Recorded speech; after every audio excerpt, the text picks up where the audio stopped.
Senior ఇంటర్మల్ LB Nagar ఆయన నోటికి వచ్చినటువంటి అసలు మా నోటితో అనలే అంత గలీజ్ మాటలు తిడుతున్నాడు.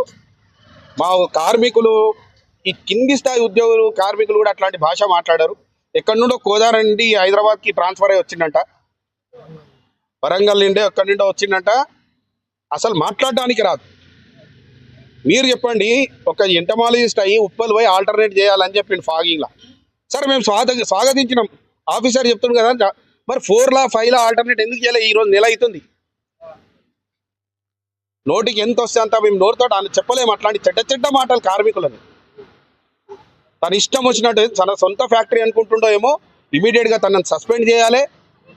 సెప్టెంబర్ 7వ తారీఖు నుండి 18వ తారీఖు వరకు డీజిల్ కూపన్లు అమ్ముకున్నారు. మాదక్త బాధప్తా లెటర్ మీద రాసి విత్ ఎవిడెన్స్ ఇంతమంది సంతకాలు పెట్టిస్తున్నాం కమిషనర్కి, విజిలెన్స్కి. తనను ఇమీడియట్గా సస్పెండ్ చేయాలి, క్రిమినల్ కేసు పెట్టాలి. తర్వాత ఇంకెక్కడనైతే ఆల్టర్నేట్గా కాలేదో, ఇక్కడనే కాదు, ఈ ఎల్బీ నగరే కాదు, యావత్ జిహెచ్ఎంసీలు అంతటా కూడా ఆల్టర్నేట్ చేయాలి. చేస్తే అందరికి సమానంగా చేయాలి. ఒక దగ్గర ఆల్టర్నేట్ చేసి ఇంకో దగ్గర చేయకపోతే అంటే ఏడ పైసలు ఇవ్వకపోతే ఆడ చేస్తారా? న్యాయంగా పనిచేసే వాళ్ళు ₹1 ఇయ్యరు, బట్టేవాది చేసే వాళ్ళు ఏమైనా చేసిస్తారు. అందుగురించే నేను కుల్లా చెప్తున్నా, బాధప్తాను మొత్తం జిహెచ్ఎంసీలో ఇయ్యాల ఆల్టర్నేట్ చేయాల్సిందే ఎంటమాలజీలా. లేకపోతే హెడ్ ఆఫీస్ దగ్గర పెద్ద ఎత్తున ఆందోళన చేస్తాం. జిహెచ్ఎంసీ కార్మికుల ఐక్యత, జిహెచ్ఎంసీ కార్మికుల ఐక్యత, జిహెచ్ఎంసీ కార్మికుల ఐక్యత, జిహెచ్ఎంసీ కార్మికుల ఐక్యత, జిహెచ్ఎంసీ కార్మికుల ఐక్యత, జిహెచ్ఎంసీ కార్మికుల ఐక్యత, జిహెచ్ఎంసీ కార్మికుల ఐక్యత.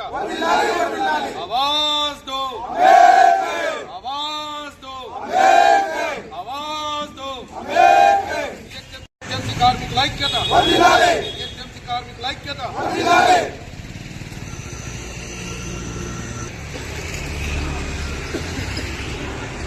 సీనియర్ ఎంటమాలజిస్ట్ వెంటనే, సీనియర్ ఎంటమాలజిస్ట్ వెంటనే, అమర్యాదగా మాట్లాడుతున్న సీనియర్ ఎంటమాలజిస్ట్ వెంటనే